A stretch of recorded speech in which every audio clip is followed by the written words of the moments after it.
Iowa gears up for Vanderbilt and Heisman finalist Diego Pavia. How the Hawkeyes slow down one of college football's most electric playmakers. Plus, two Big Ten blowout wins for Iowa hoops. What these statement victories tell us about both teams' ceilings.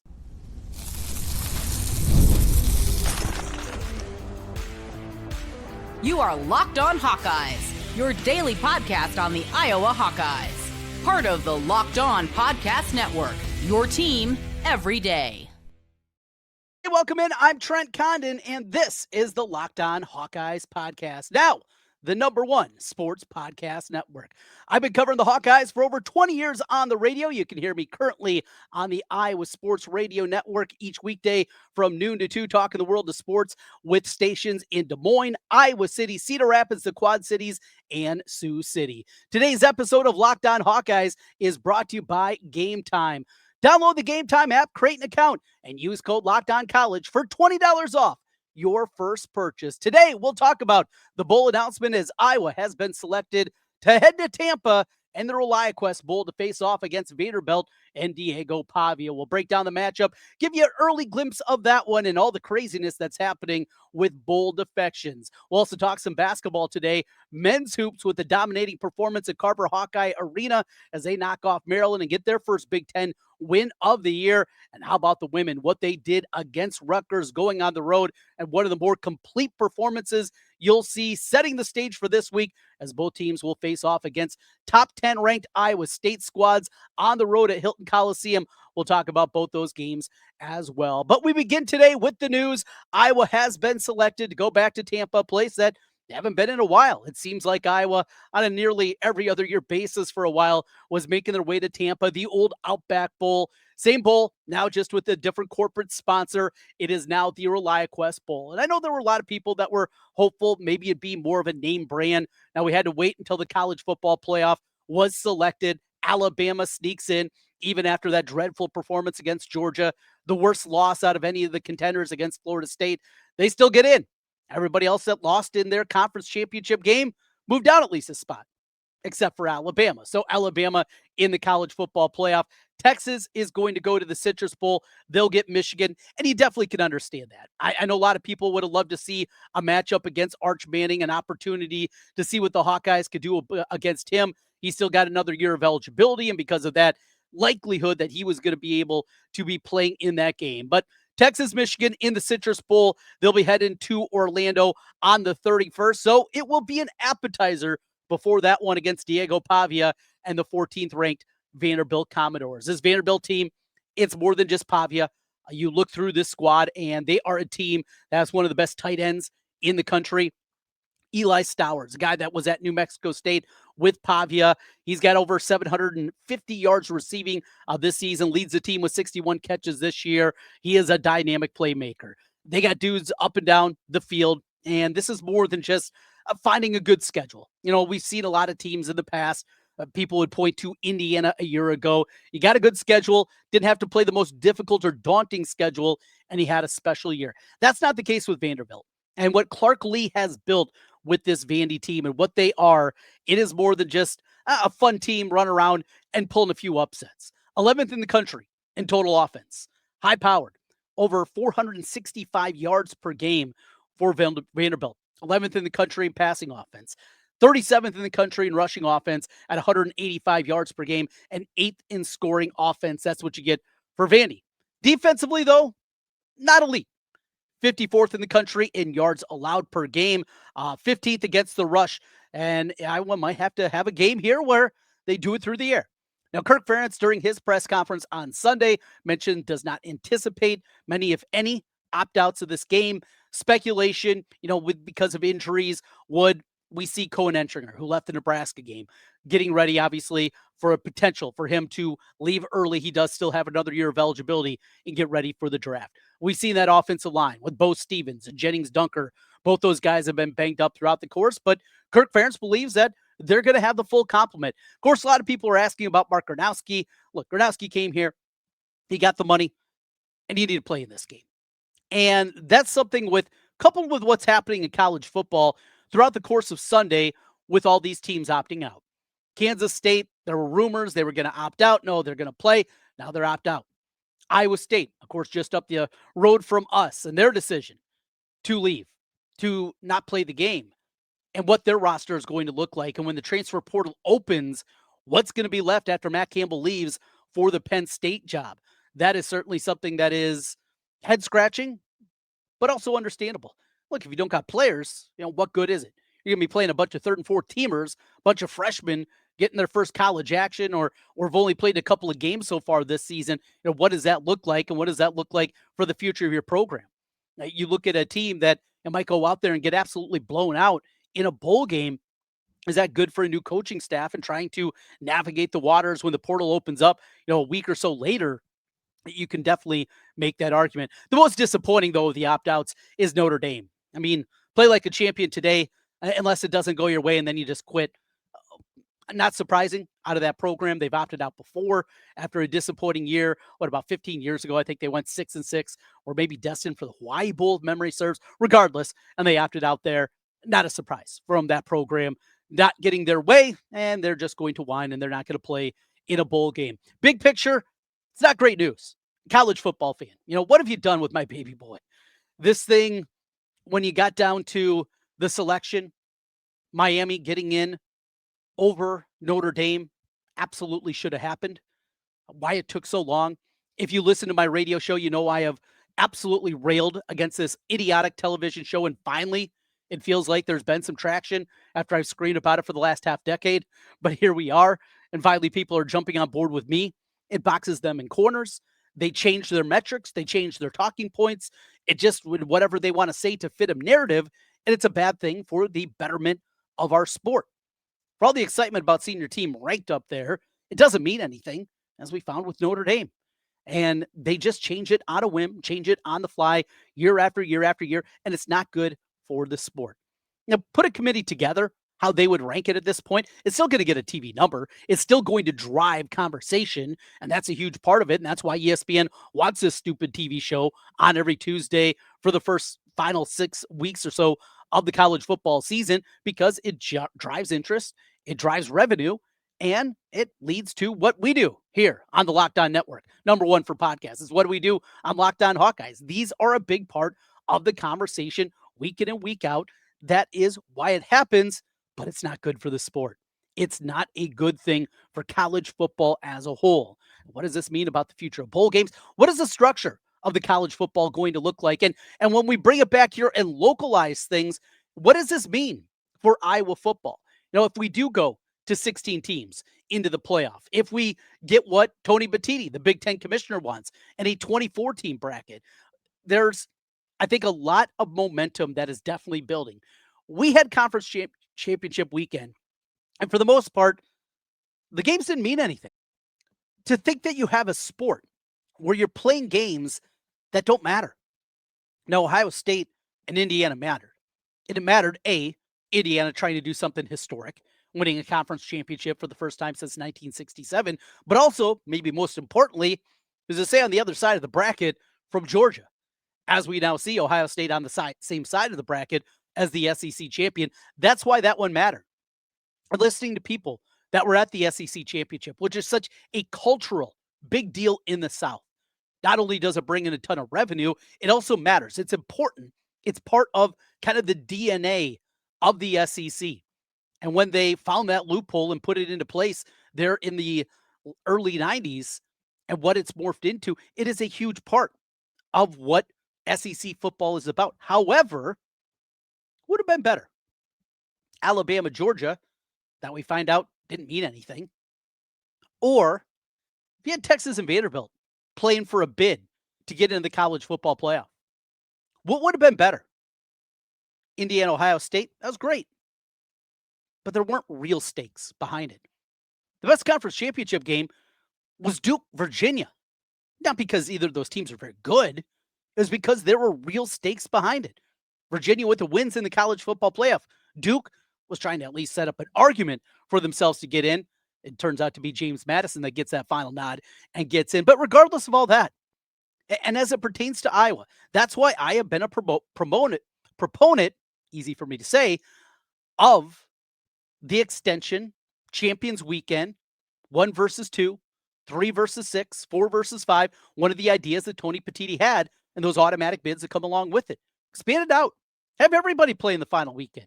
I mean, the TV inventory that could come out of it, potential for a bowl game, moving up the pecking order, that matters. Those things will rate. Those are things that actually are going to help your bottom line. And in this world that everything that matters is money, that's a good thing. That is definitely a good thing. And for Iowa, what's more realistic? Iowa in a 12-team playoff or 16? Well, they're on the fringes this year.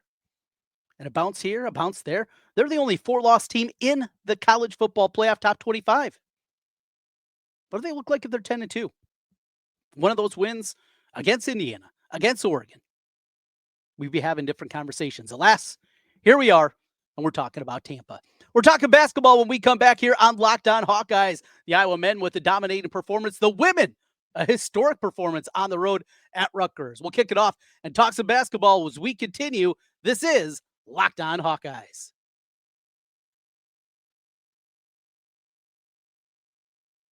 The World Cup is coming back to North America for the first time since 1994. And with 48 teams for the first time ever, it's going to be massive. Let's be honest, getting tickets is usually the hardest part. That's why the Game Time app is clutch, finally giving fans a real advantage when it comes to snagging seats. With Game Time, you can track price drops in real time, get alerts when great seats open, and buy tickets the moment they hit the app. It puts the power back in your hands and makes it possible going to the World Cup more realistic instead of what seems impossible.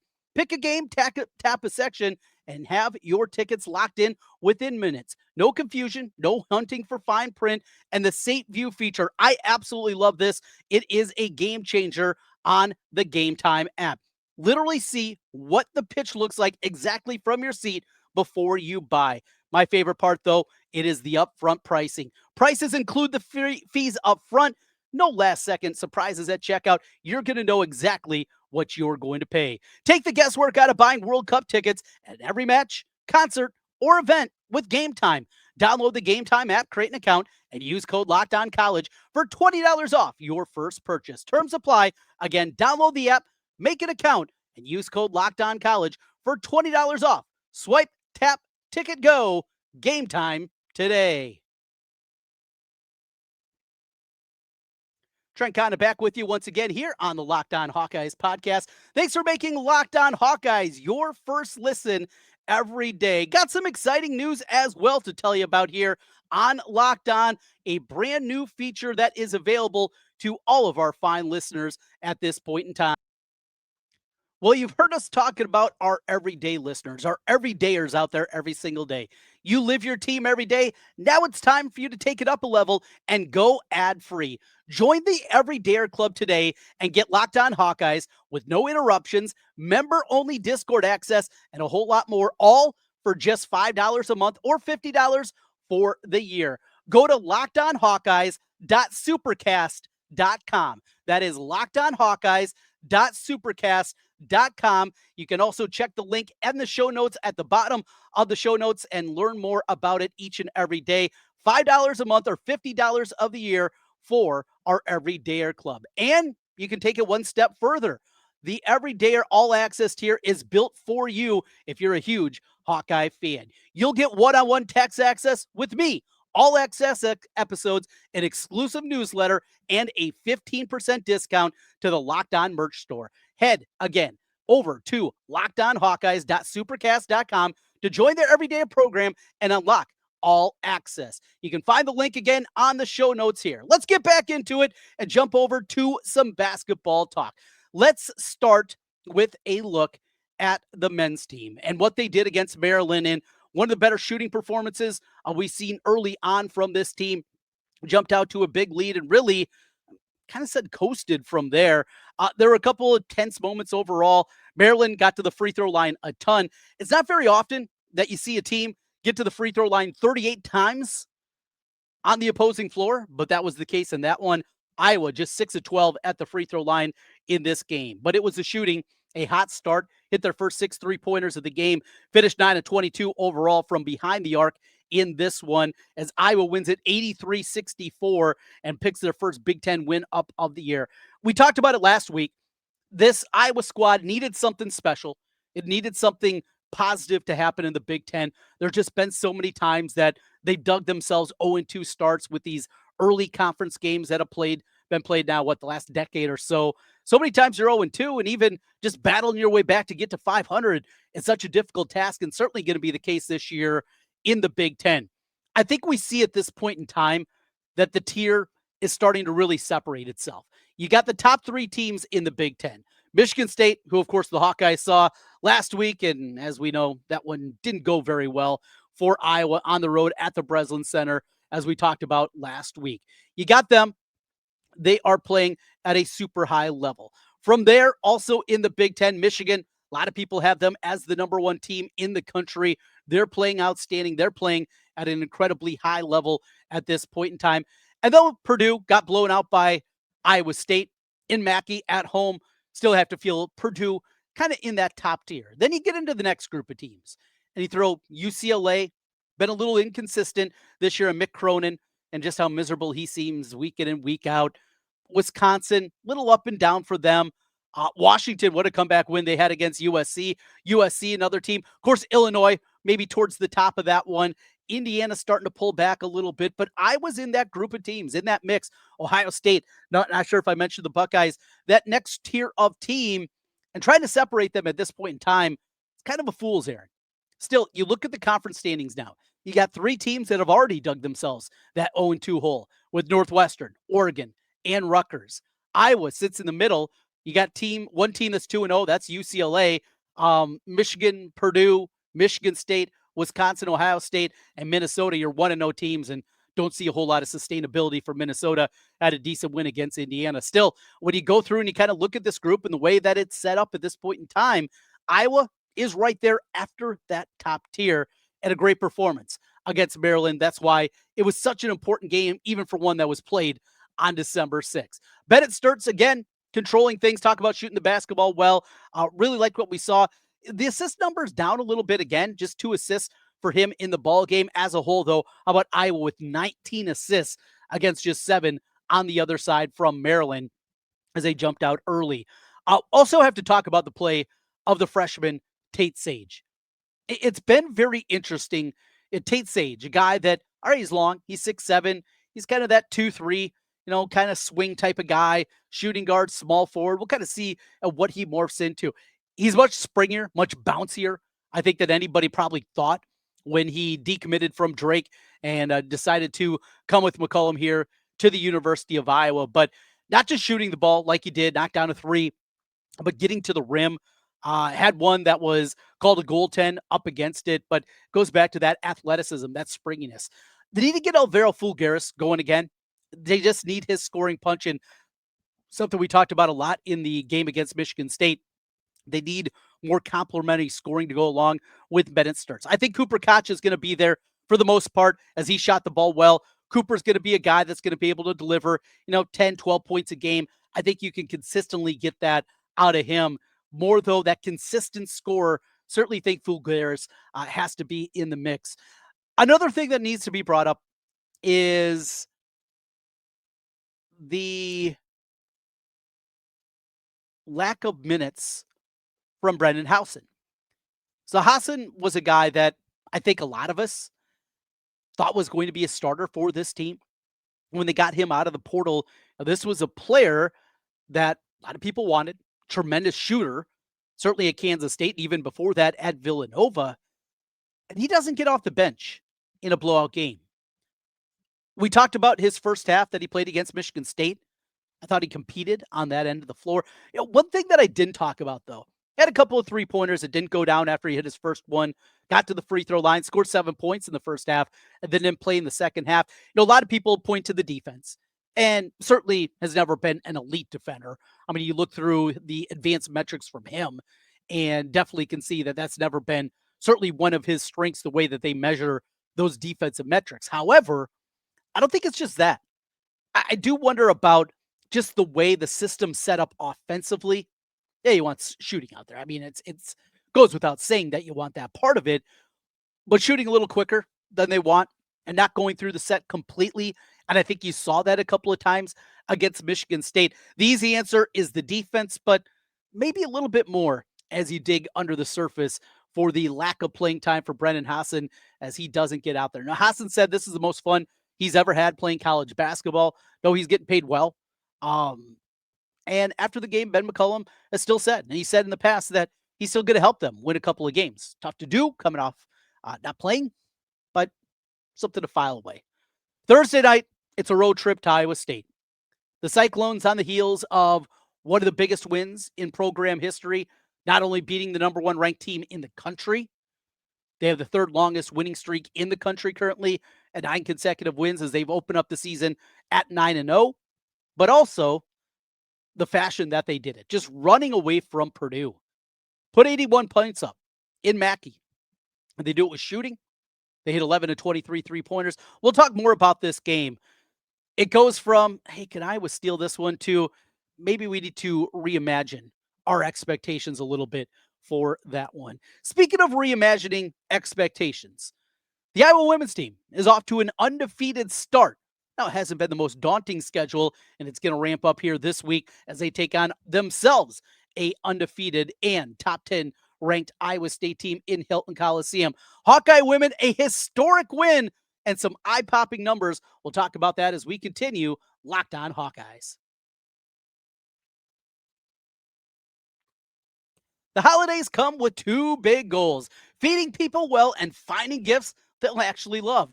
And when you want both handled in one move, Omaha Steaks is the way to go. From hosting to gifting, they deliver the world's best steak experience right to your door. Because during their Sizzle All the Way sale, you can stock up and save in a huge way. 50% off site-wide at omahasteaks.com. And it gets even better. Locked On College listeners get an extra $35 off with code COLLEGE at checkout. I love how easy it is to gift. I've done it in the past for my dad. I've done it for my father-in-law. It shows up frozen, packaged beautifully, and ready to cook. Steaks are perfectly aged and insanely tender. It's restaurant level at home.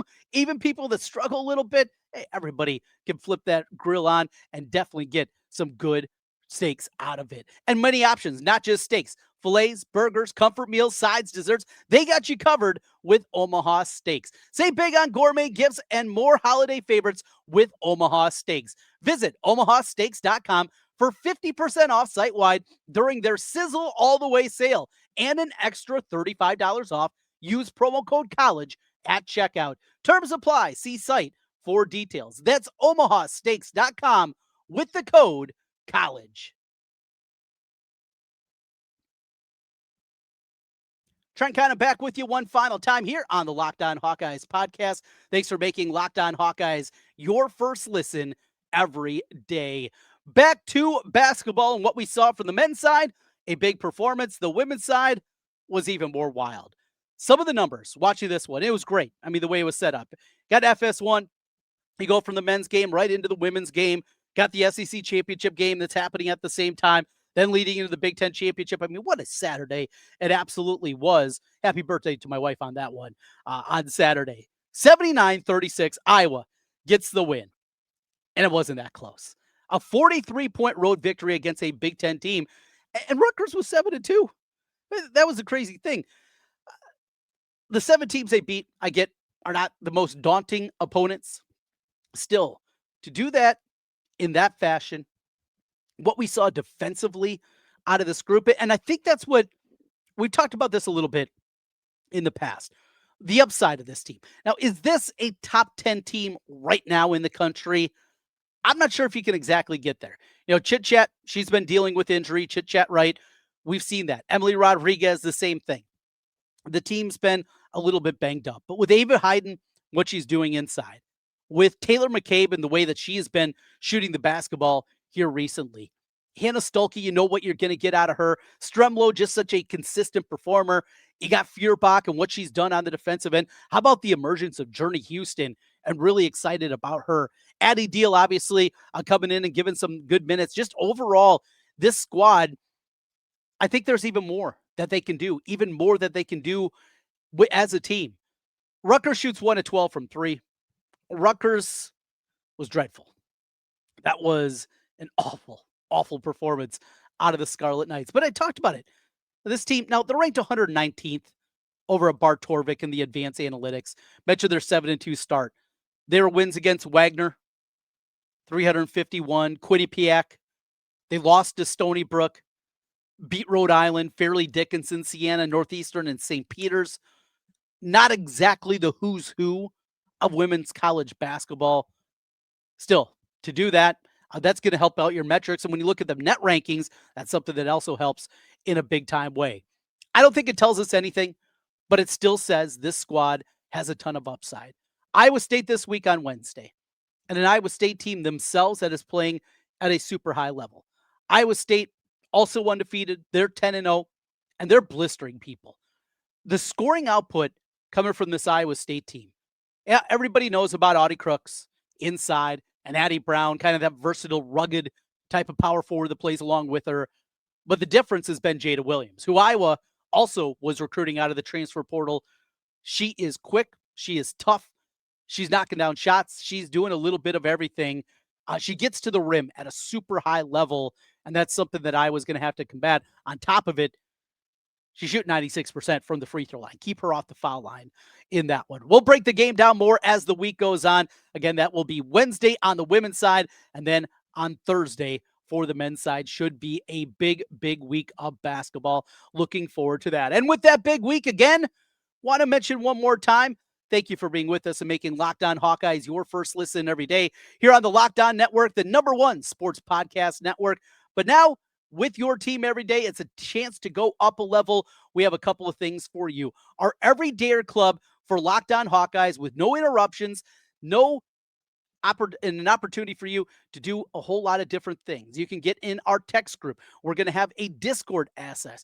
Members only for Discord and no interruptions, commercial free, a whole lot more, all for just $5 a month or $50 for the year. Again, you can go to our website. It is Locked On Hawkeyes. That is the website. LockedOnHawkeyes.com is where you can find all the information for this, an opportunity for you to get involved and find out exactly what we're doing. LockedOnHawkeyes.supercast.com. LockedOnHawkeyes.supercast.com for your chance to look around, see what we have going on. I'm going to be doing a couple of different things. Also, going to be doing a weekly walk and talk with you, our members. You can text me through this sign up and a whole lot more. You'll have instant access with all that. I'm looking forward to people jumping on our Everydayer Club.